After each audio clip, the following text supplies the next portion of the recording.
긴 명절 연휴가 끝나갑니다. 이제 월요일이면 뭐 저는 이제 금요일부터 일을 하기 시작했지만 어쨌든 월요일이면 거의 뭐 대다수의 사람들이 일상으로 복귀할 텐데요. 바라기는 오늘 우리가 나누는 말씀이 우리가 내일을 살아가는 힘이 되고 은혜가 되었으면 정말 좋겠습니다.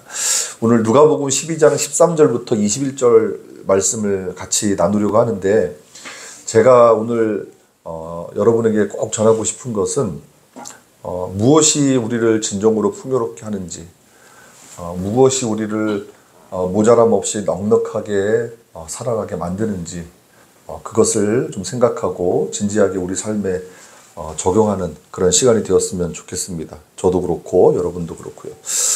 먼저 저의 부끄러운 그 일면을 하나 고백하고 말씀을 시작하겠습니다. 저는 사실 가끔 아주 엉뚱한 상상을 합니다. 부질없는 상상이죠. 아주 쓸데없는 상상. 작정하고 생각하는 것은 아닌데, 통제할 겨를도 없이 그냥 제 머릿속으로 막 밀고 들어오는 그런 상상이 있습니다. 그게 뭐냐면, 복권이 당첨되어서 막 이렇게 플렉스하는 상상을 저도 모르게 가끔 합니다. 뭐 실제로 제가 아마 복권을 그렇게 매주 사거나 하지는 않는데도 불구하고, 운전하다 보면 특히 이렇게 멍하니 있을 때 가끔 그런 상상을 나도 모르게 하고 있을 때가 있습니다. 부자가 된 모습을 상상하는 거죠. 그런 상상이 진짜 쓸모없는 그런 상상이잖아요. 그러다가 그렇게 오래 상상하지도 않습니다만 정신이 번쩍 들어가지고 지금 내가 뭐 하는 건가 이러면서 헛웃음을 치기도 하는데, 가만히 생각해 보면 제 안에 있는 탐심이 그렇게 무의식적으로 발동하는 게 아닌가, 그런 생각을 해봤습니다. 사실 우리가 읽은 본문에서 가장 핵심적인 성구는 15절의 말씀입니다. 예수님께서 이렇게 말씀하셨죠. 삼가 모든 탐심을 물리치라. 사람의 생명이 그 소유에 넉넉한데 있지 아니하니라. 여러분, 혹시 탐심이 없는 사람이 있을까요? 탐심. 여러분에게 탐심이 있으십니까? 저는 개인적으로 탐심이 없는 사람은 없다고 생각합니다. 아주 작은 탐심이라도 가지고 있는 것이 인간의 자연스러운 모습이라고 저는 생각합니다. 탐심이라는 말을 국어사전에 찾아보면 두 가지 뜻으로 풀이를 했더라고요. 하나는 무엇인가 이렇게 가지고 싶고 차지하고 싶은 마음, 이게 이제 탐심의 첫 번째 뜻이고, 두 번째는 지나친 욕심이라는 뜻을 가지고 있었습니다. 근데 예수님이 말씀하시는 탐심은 인간의 본성으로서의 그런 탐심이라기보다는 소유에 대한 지나친 욕심을 이야기하는 것이죠. 그리고 더 중요한 것은 그런 욕심을 통해서 자기를 지키려고 하는 잘못된 신앙, 그것에 대해서 예수님이 오늘 말씀하신 겁니다. 제가 뒤에서 다시 한번 자세하게 말씀드리겠습니다. 여러분, 혹시 에리 프롬이라고 하는 학자를 아십니까? 아마 다들 들어보셨고 또 그분이 쓴 책도 읽어보셨을 것 같습니다. 아주 저명한 정신분석학자이고 철학자였던 사람입니다. 아마 현대 철학자 중에서 이 에리 프롬만큼 책을 쉽게 쓰는 사람도 없을 것 같습니다. 그래서 저같이 이 어려운 책 못 읽는 사람도 이 사람의 책을 몇 권 제가 읽었는데, 이 에리 프롬이 쓴 책 중에 소유냐 존재냐라고 하는 책이 있죠. 뭐 한때 청소년 시절에 또 청년 시절에 필독서로 여겨져서 많은 사람들이 읽었던 책인데, 그 책에 보면 아주 흥미로운 이야기로 시작합니다. 거기에 보면 알프레드 테니슨이라는 19세기 영국의 시인과 그리고 마스오 바시오라고 하는 17세기 일본의 하이쿠 시인의 시를 이렇게 비교하는데, 두 사람 모두 꽃에 대한 시를 썼습니다. 그래서 그 꽃에 대한 시를 이렇게 흥미롭게 비교하는 내용이 앞부분에 실려 있습니다. 두 사람 모두 산책을 하다가 꽃을 발견합니다. 길가에 핀 꽃을. 그래서 아름다운 꽃을 보았고 그 영국의 시인 테니스는 그 꽃이 너무 아름다워서 자신의 집 그 화단에 옮겨 심으려고 했는지 뭐 아니면 꽃병에 꽂아두려고 했는지는 모르겠지만 그 꽃의 본질을 더 탐구하고 싶다고 그 꽃을 뿌리채 뽑아가는 그런 내용의 시를 썼습니다. 꽃을 자기 집으로 옮겨간 거죠. 그 다음에 이 마소 바시오라고 하는 사람은 꽃의 아름다움에 흠뻑 취해서 한참을 그 꽃을 살펴보다가 그 자리를 조용히 떠나는 그런 내용의 시를 썼습니다. 에리 프롬은 이 두 사람의 시를 비교하면서 세상에는 마치 꽃을 뽑아서 가져가는 것과 같은 소유 양식의 삶이 있고 또 한편으로는 꽃 그 자체를 관조하고 그 꽃과 하나가 되려는 존재 양식의 삶이 있다고 이야기를 합니다. 말하자면 무엇인가 소유하는 것을 중요하게 생각하는 삶의 방식이 있는가 하면 소유하는 것보다는 존재하는 것 자체로 그 의미를 부여하는 삶의 방식도 있다는 것이죠. 그러면서 많이 소유하는 것이 미덕이 아니라 풍요롭게 존재하는 것이 미덕이다. 그런 이야기를 그 책에서 합니다. 무엇인가 소유하려고 하는 마음 한쪽에는 욕심이 있고 그것이 탐욕으로 발전할 수 있다는 것입니다. 에리 프롬이 생각했을 때는 바로 그런 소유에 대한 욕망이 이 서구 산업사회를 병들게 했다고 보았습니다. 그래서 이제 소유하려는 삶의 양식의 그런 삶을 살아가는 것이 아니라 평화롭게 공존하고 더불어 존재하는 삶으로의 전환을 촉구하는 내용, 그 내용이 바로 소유냐 존재냐라고 하는 책의 내용입니다.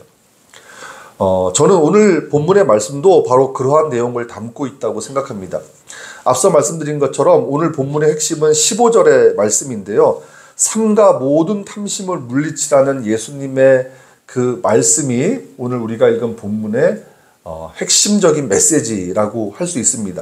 그런데 그 말씀을 따르기 위해서는 우리가 그 말씀, 모든 탐심을 물리치라는 그 예수님의 말씀을 따르기 위해서는 먼저 사람의 생명이 그 소유의 넉넉함에 있지 않다는 예수님의 인식을 따라가야 합니다.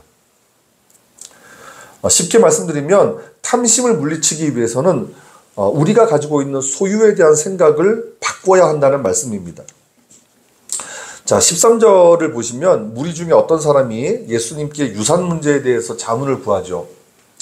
아마도 자신의 형제가 더 많은 유산을 차지해서 자신의 몫을 제대로 받지 못했다고 생각했던 것 같습니다. 그래서 자신의 형제와 유산을 정당하게 나눌 수 있도록 예수님께 질문하고 또 자문을 구하면서 예수님의 지혜를 구한 거예요. 그런데 14절에 보시는 것처럼 예수님께서 그 요청을 어떻게 하십니까? 거절하십니다. 내가 뭐 재판장도 아니고 물건을 나누는 자로 내가 세움을 받은 것도 아닌데 그거 왜 나한테 묻냐 하는 거죠. 사실 유산에 관한 문제는 율법의 규정에 있습니다. 그래서 유대인이라면 그 율법 규정을 그대로 준수하면 될 일이기 때문에 법적으로 처리하면 될 문제지 그것을 예수님께 뭐 해결해 달라고 요청해서 예수님이 그걸 어떻게 해결해 줄 수 있는 것도 아니죠. 자, 그러나 예수님께서는 이 사람의 이야기를 듣고는 그것이 이렇게 법적으로 문제를 해결해 주는 것이 문제 해결의 본질이 아니라고 보신 것 같습니다. 예수님께서는 유산 문제의 배후에 형제들의 탐심이 있었다는 것을 간파하셨습니다. 설사 유산을 정당하게 나누게 하여서 그런 어떤 분배의 문제가 해결되었다고 하더라도 형제들이 탐심을 가지고 있는 한 또 다른 갈등과 또 다른 분쟁이 생겨날 것을 예견한 것이죠. 그래서 유산 문제로 분쟁할 수밖에 없었던 형제들의 탐심을 지적하시고 그리고 그런 탐심이 또 모든 사람들이 가지고 있는 마음이기 때문에 그 자리에 있는 사람들에게 삼가 모든 탐심을 물리치라 이렇게 말씀해 주신 겁니다.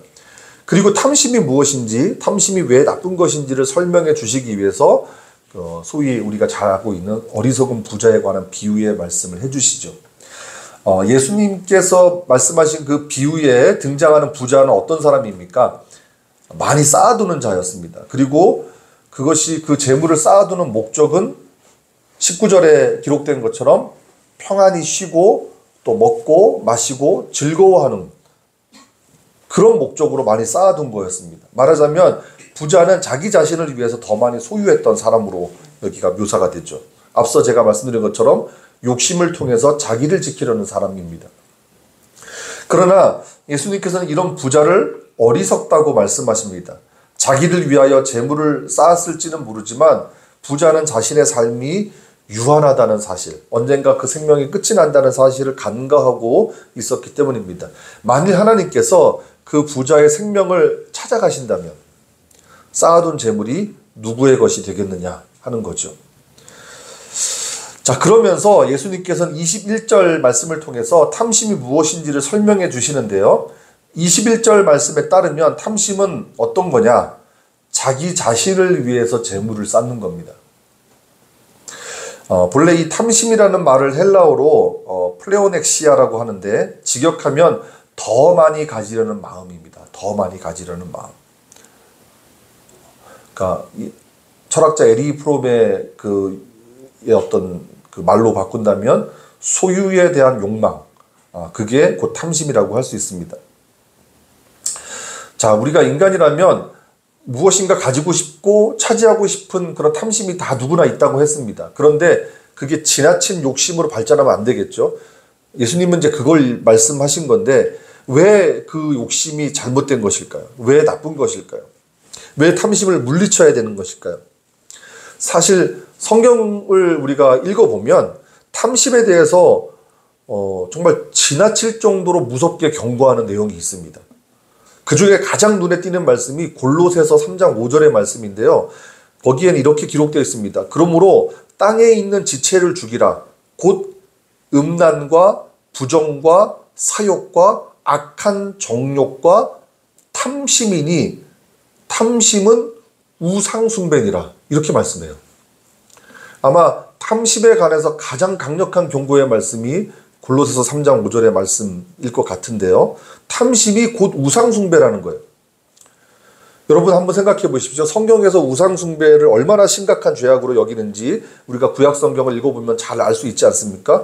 그런데 골로새서 3장 5절의 말씀은 탐심을 우상숭배의 죄와 동일하게 취급하시겠다는 거예요.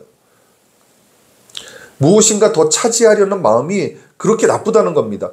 소유에 대한 지나친 욕망이 마치 우상 숭배를 하는 것과 같은 심각한 죄악이라고 성경은 말씀합니다. 도대체 왜 그런 것일까요? 더 많이 갖고 싶은 마음이, 더 많이 차지하고 싶은 욕망이 정말 잘못된 것입니까? 그런 마음과 욕망을 가졌다고 해서 무슨 문제가 생긴다고 성경은 왜 그토록 엄중하게 경고하는 것일까요?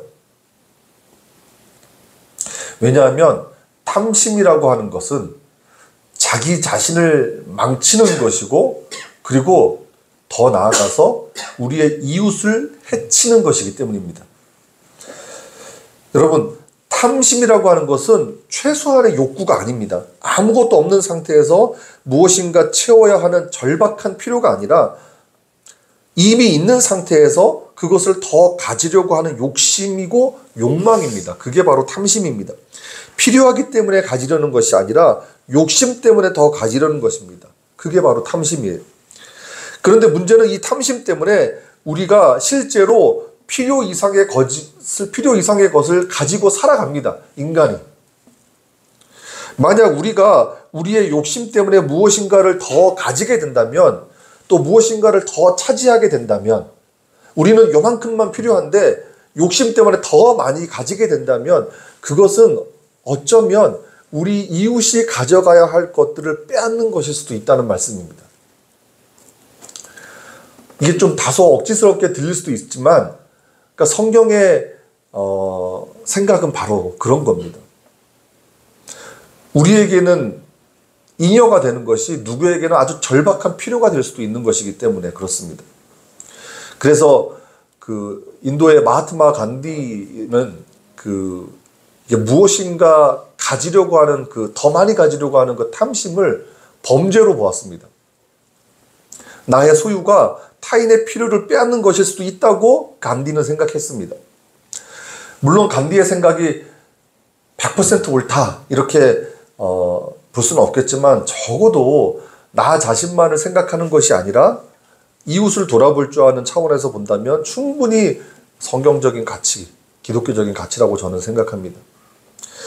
사람들은 흔히 소유가 많아질수록 보다 풍요로운 삶이 주어진다고 생각합니다. 그래서 더 많이 가지려고 하는 것일지도 모르겠습니다. 오늘 본문의 어리석은 부자처럼 평안히 쉬고 먹고 마시고 즐거워하기 위해서, 그것을 누리기 위해서 더 많이 가지고 더 많이 차지하고 더 많이 쌓아두려고 한다는 것입니다. 그러나 풍요로운 삶은 절대로 소유의 정도에 따라 주어지는 것이 아닙니다. 예수님께서는 사람의 생명이 소유의 넉넉함에 있지 않다고 분명하게 말씀하셨습니다. 이 말씀은 소유가 많다고 해서 행복한 삶이 주어지는 것이 아니라는 것이고, 재물이 많다고 해서 인간의 생명이 보호되는 것도 아니라는 말씀을 한 겁니다. 그러므로 우리는 예수님의 말씀을 따라서 소유에 대한 생각을 바꿔야 합니다. 우리가 살고 있는 사회는 소유의 정도에 따라서 사람을 평가할지 모르지만 우리는 그것을 단호하게 거부할 수 있어야 된다고 저는 믿습니다. 정말 오래된 이야기인데요. 제가 그 90년대 한 중반쯤 됐을 것 같은데, 옛날에 여러분 한때는 우리 아파트 이름이 대부분 뭐 진달래니 뭐 백조니 개나리니 뭐 이런 이름들이었잖아요. 그러다가 어느 순간 그런 아파트 이름들이 무슨 뭐 산들마을이니 무슨 뭐 양진마을이니 이렇게 마을이 또 유행하다가 어느 순간 아파트가 좀 브랜드화되는 그 시점이 있었습니다. 그게 아마 90년대 초중반쯤 됐을 텐데, 뭐 여러분 잘 아시는 삼성의 레미안이라든지 뭐 아이파크라든지 또 뭐 롯데캐슬 뭐 이런 것들이 막 그때 이제 브랜드화되면서 막 나왔을 때였는데, 제가 20대 중반쯤 됐을 때인데, 롯데캐슬 그 광고 카피가 지금도 저는 잊혀지지가 않습니다. 우리가 이제 광고 카피, 이렇게 기억에 남는 광고 카피들이 있잖아요. 뭐 예전 럭키금성의 순간의 선택이 10년을 좌우합니다. 이런 카피도 아주 사람들이 잊지 못하는 그런 광고 카피인데, 그 롯데캐슬의 광고 카피가 뭐였냐면, 당신이 사는 곳이 당신의 가치를 결정해 줍니다 였어요. 제 기억으로는 아마 안성기 배우가 그 광고 모델이었었던 것 같은데, 저는 그 20대 중반에 그때 철없던 나이였고 였음에도 불구하고 그 광고가 굉장히 저는 불쾌했습니다. 너무 어처구니가 없어서 지금까지도 그 광고 카피를 잊지 못하고 있습니다. 여러분, 정말 우리가 고급 아파트에 살면 그 사람의 가치가 올라가는 것입니까? 아니죠. 그러니까 그만큼 좋은 아파트에 살면 당신의 품격이 달라지고 가치가 올라간다라는 광고를 통해서 아파트를 좀 사람들의 욕망을 이렇게 자극해서 그 아파트를 좀 많이 팔고 싶은 그런 광고를 했겠지만, 실제로는 절대 그렇지 않죠. 그것은 우리를 속이는 거짓말이라고 저는 그때도 생각했고 지금도 그렇게 생각합니다.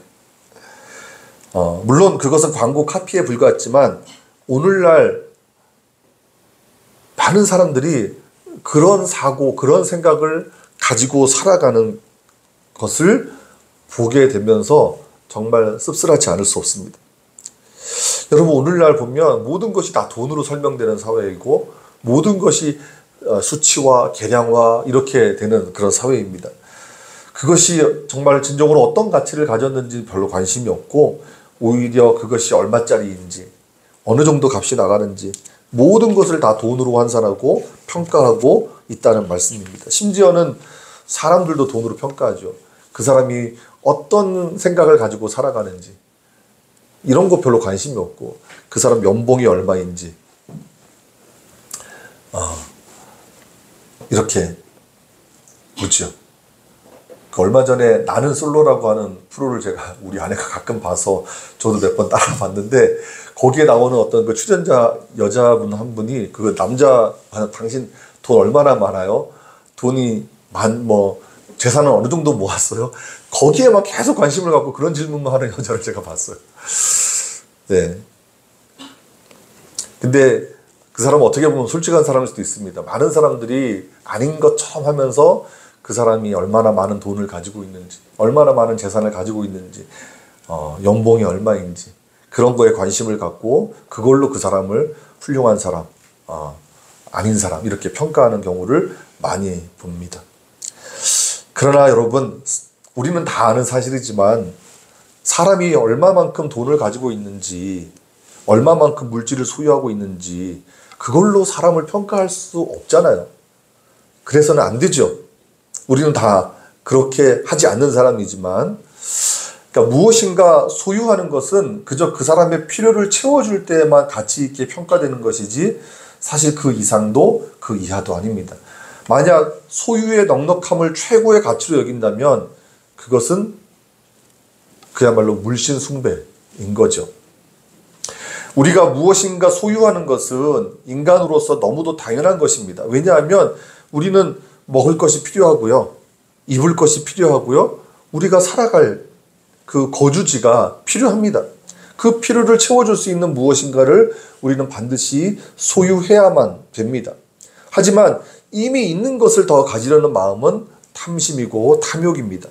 우리가 탐심을 가지고 있다면 그것은 우리를 망칠 수도 있고 또 우리의 이웃을 해칠 수도 있다는 생각을 우리가 가졌으면 좋겠습니다. 왜냐하면 탐심이 불의한 행동의 뿌리가 되기 때문입니다. 그리고 우리가 탐심을 가지고 있다면 우리의 이웃을 해칠 수도 있다는 생각, 이것도 우리가 직접적으로 그들에게 위해를 가하는 건 아니지만 우리가 무엇인가 더 많이 가짐으로 인해서 그 누군가가 가져가야 될 것, 반드시 필요해서 가져가야 될 것들을 우리가 더 많이 가져서 그 사람에게 실제적인 피해를 줄 수도 있기 때문입니다. 지금부터 딱 10년 전인데요. 2015년에 숭실대학교에서 목사가 에쿠스를 타도 되는가라는 주제로 토론회가 열린 적이 있습니다. 여러분 혹시 기억나십니까? 2015년 실제로 그런 토론회가 열렸어요. 목사가 에쿠스를 타도 되는가? 그 당시 이제 탈 수 있다고 생각해요. 그 에쿠스가 이제 고급 승용차의 어떤 그 대명사처럼 여겨지는 자동차니까 목사들이 그런 대형 아주 고급 승용차, 고급 세단을 타도 되는가라는 토론회가 열렸습니다. 그 토론회가 지금 다시 열린다면 여러분들 생각은 어떻습니까? 목사가 이제 그때, 지금은 이제 에쿠스라는 브랜드가 아니라 다른 브랜드로 대체가 되겠죠. 뭐 목사가 페라리를 타도 되는가? 목사가 뭐 포르쉐 같은 고급 승용차를 타도 되는가? 이런 주제로 만약에 토론회가 열린다면 여러분들 생각은 어떻습니까? 실제로 어떤 대형교회 목사님은 그런 슈퍼카를 타고 다녔고 또 그것을 또 자랑스럽게 또 이야기해서 많은 사람들에게 그 논란을 불러일으킨 분도 계셨죠. 여러분들은 어떻게 생각하십니까? 저는 만약에 그 주제로 토론회가 열린다면 저는 안 된다는 입장에서 토론회에 나갔을 것 같습니다. 그래서는 안 된다고 저는 생각합니다. 그것은 필요가 아니라 잉여이기 때문입니다.